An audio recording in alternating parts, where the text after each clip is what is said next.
Upanīyati loko addhuvo Atāṇo loko anabhissaro Assako loko sabbaṃ pahāya gamanìyaṃ Uno loko atitto taṇhā dāso. Life in any world is unstable. It is swept away. Life in any world has no shelter and no protector.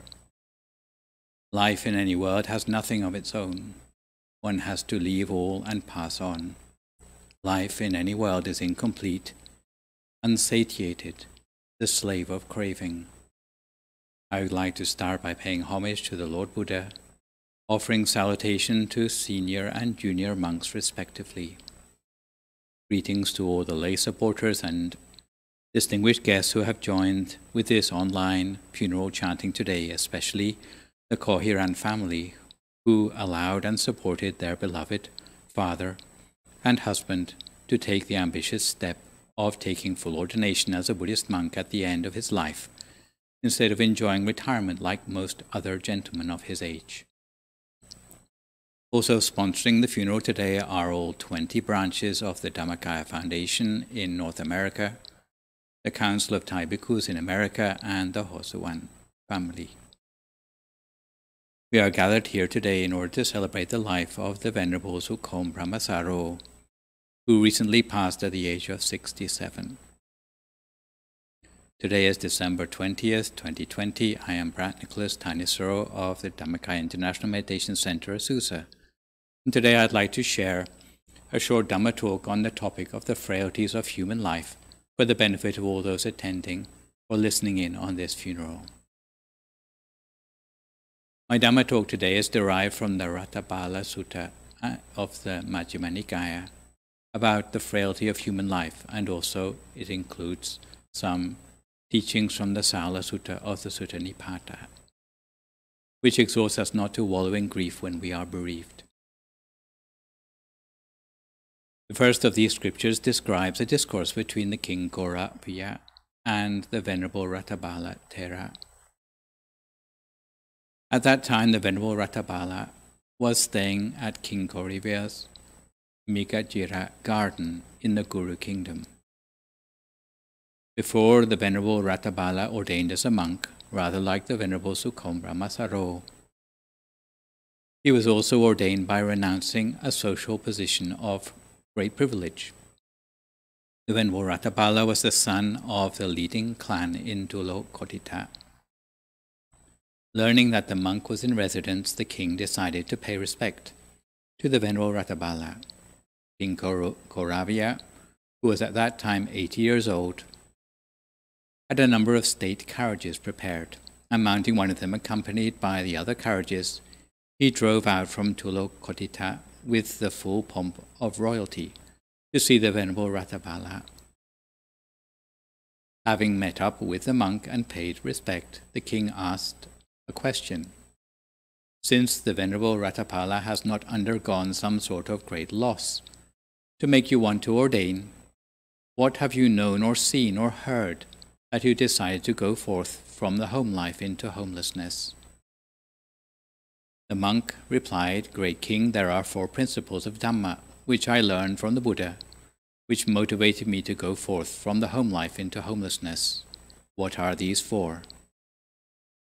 The first is that the world is unstable and is moving towards its end. The second is that the world is lacking any protection or an overlord. The third is that the world cannot be owned by oneself, and one has to go, leaving behind everything. The fourth is that the world is deficient and enslaved to unfulfilled craving. Firstly, life in the world is unstable, it is swept away. The king was not convinced of this, so the monk explained in more detail, giving an example.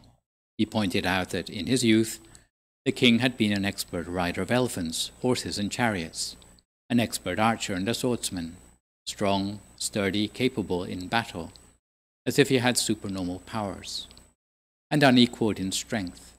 But in his old age, he hardly has the strength to take a single step unaided. It is on account of this deterioration, because of the aging, that the Buddha said life in this world is unstable. It is swept away.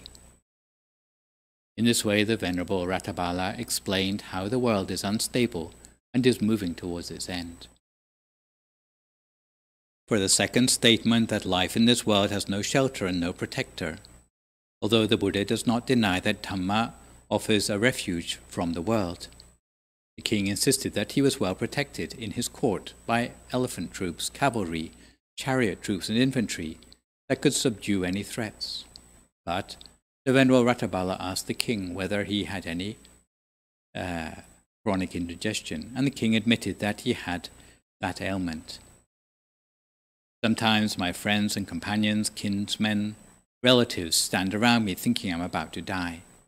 Accordingly, the Venerable Raṭṭhapāla asked the king whether he could instruct his friends and companions, your kinsmen and relatives, to take away his painful feeling or reduce his pain. The king admitted, for all his royal mandate, he still had to bear the pain alone. To illustrate the third statement that life in this world has nothing of its own, when one dies, one has to leave all one's possessions behind and pass on. The Venerable Raṭṭhapāla gave the following example. Supposing there exist in this court abundant golden coins and bullion stored away in vaults and depositories. While the king is alive, he gets to enjoy all this wealth and sense pleasures he can buy. But once the king dies, he will no longer be able to enjoy that wealth or sense pleasure. The king argued that when he died, he would have to pass on all his property. As for the fourth statement, life in any world is incomplete, unsatiated, the slave of craving. The Venerable Raṭṭhapāla gave the example of reigning over the rich Guru country. Even though the king already had a prosperous kingdom of his own, if he heard there was another large kingdom nearby, he would still want to conquer it and reign over it. The Venerable Raṭṭhapāla concluded that because of this insatiable greed, the Buddha taught that life in this world is incomplete, unsatiated, and we are the slaves of craving. Venerable Raṭṭhapāla explained that because of these four reasons, he had left a comfortable life to enter into the monkhood. The king was impressed by the monk's answer, and the result of the teaching was that he declared, "It is wonderful, Venerable Raṭṭhapāla. It is marvelous how these principles have been expressed by the Buddha, that the nature of life in this world has these four characteristics." The question remains for us attending this funeral that even if we know about the unreliability of this world, what can we do about it? We find the answer in the Sala Sutta, which teaches us that we must accept the inevitability of death, and when death arrives, it is of no use to grieve. Human life is unpredictable and uncertain. It is difficult, short, and also mixed with suffering. There is no means by which those who are born can avoid death. Life ends in decay, and eventually death. Living beings certainly are of this nature. Just as the ripening fruits may fear dropping from the tree in the early morning, likewise for anyone in the human realm, there is either constant fear or denial of death. Just as all clay pots will end up broken, so it is with the life of human beings. Children and adults, fools and the wise, everyone is under the sway of death. Everyone is overcome by death. Those destined to die can be protected neither by parent, son, daughter, or any other relative. All relatives can do for a person on their deathbed is to look on and lament, as the dying are led away like cattle to the slaughter. Thus the world is afflicted with death and decay. But realizing this nature of the world, the wise do not grieve. Only those who are uncertain of the way people arrive or depart this world would lament. If a deluded person's wailing were to obtain any benefit or save injury, a wise person would do it too. But crying and grief do not bring peace to anyone. For the mourner, it only adds to the sorrow to the mind, and inflicts harm on the body, rendering the mourner thin and of bad appearance. Worse still, the dead are not protected by such behavior, so wailing is futile. A person who does not abandon sorrow only increases their suffering. Bewailing the dead, one comes under the sway of grief. Instead, we should study the nature of fellow beings on their journey to death, whose demeanor at death reflects how they have lived their life. Living beings do indeed tremble when they come to the threshold of death. And whenever one attaches to the worldly identity for oneself, it will only hurt us when we don't manage to achieve it. Loss is like that. See the nature of the world. Even if a young man lives 100 years or more, he suffers the loss of a circle of relatives, and he lives up his life here. Instead, having listened to the words of the Arahant, seeing a dead departed person, put away the wailing and think they are beyond my reach. Just as a house on fire is put out with the help of water, likewise the wise, insightful, learned, skilled person would quickly extinguish the grief that is blown away, like fluff on the wind. Wailings, longings, and one's unhappiness are like an arrow sticking in one. Such arrows should be drawn out by one who seeks their own happiness. The arrow withdrawn, unattached, and having gained peace of mind, having overcome all grief, will become free of sorrow, and with the fire of craving quenched. This thought brings me back to the Buddhist proverb from the Raṭṭhapāla Sutta, with which I started this discourse, that Upanīyati loko addhuvo, Atāṇo loko anabhissaro, Assako loko sabbaṃ pahāya gamanìyaṃ, Uno loko atitto taṇhā dāso. Life in any world is unstable, it is swept away. Life in any world has no shelter and no protector.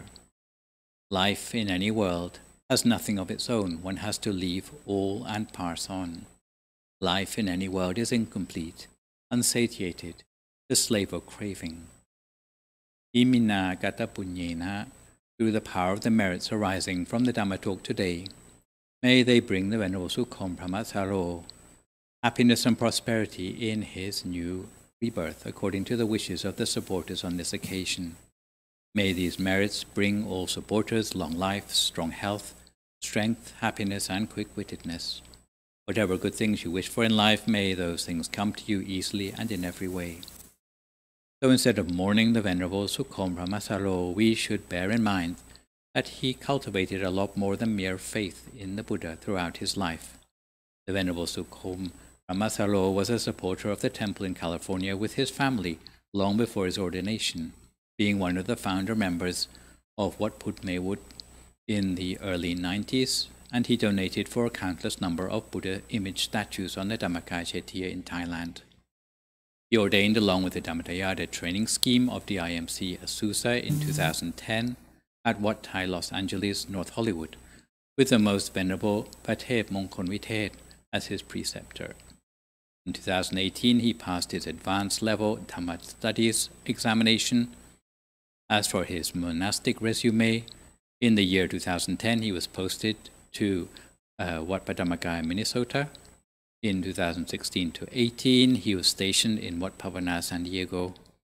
And just this year, he spent the rainy season retreat at Wat Phra Dhammakaya, New Jersey.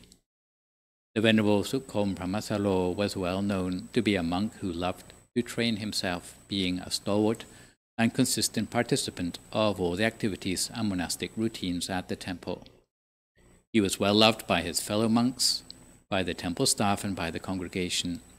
In the times of COVID-19, when the temple was on lockdown and the temple started to do all its teaching online, even though the Venerable Sukhom usually found it hard to give Dhamma talks, he applied himself enthusiastically to learning to teach online, paired up with the Venerable Pawin Biyawangso to produce a weekly program at that time that had really good ratings.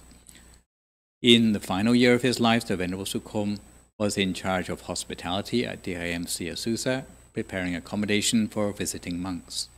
Even though some guest monks arrived late at night, the Venerable Sukhom would always be there to greet them and show them to their rooms. Even though the Venerable Sukhom ordained in his old age, but when the temple community needed to conduct cleaning or yard work, he would always be there to help, even when the work was physically challenging. Uncharacteristic of his age, he was humble and cheerful, even though most of the other monks in the community were much younger than himself. By nature, he was always patient, even when he was teased by younger monks. As a monk, he even continued to support the temple community for donations like katina at the IMC Azusa and the installation of new air conditioning and heating system at the temple on the occasion of the Venerable Dattachiwo's 80th birthday. So it is expected that with all the good deeds the deceased cultivated during his lifetime, together with the merit of all these funeral ceremonies organized in his name, especially the merit of giving today's Dhamma talk on the frailty of human life and the inutility of mourning, that as the Venerable Sukhom Brahmasaro looks down on us from his new existence, he will be led to an ever brighter and more refined status in his afterlife existence.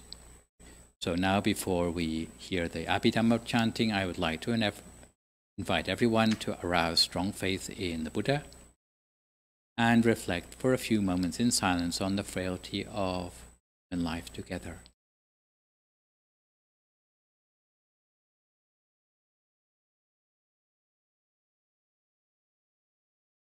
Bring our mind to the center of our body as a bright, clear sphere of light. Putting aside any grief, sorrow we may feel. Putting aside any attachments we may feel for this body, for this human existence. Because our venerable teacher in Thailand, Podamachayo, he always advised us that attachments to this world are of no benefit to us. They only serve to obscure the brightness and wisdom that lies inside us. The moment we are able to release ourselves from these attachments, then we will be able to make that journey inward, to attain the inner sphere of the Dharma, inner bodies of the Dharma, and attain the wisdom of Dhammakaya. So we make a wish that the merits arising today, whether it be from hearing this Dhamma talk, or the merits which are about to take place with the Abhidhamma chanting and the offering of the picked up ropes, will reach to the Venerable Sukhom Brahmasaro to help him, especially in this 7-day period, to reach towards the 4th level of heaven, sit, to be reunited with the Dhammakaya community there.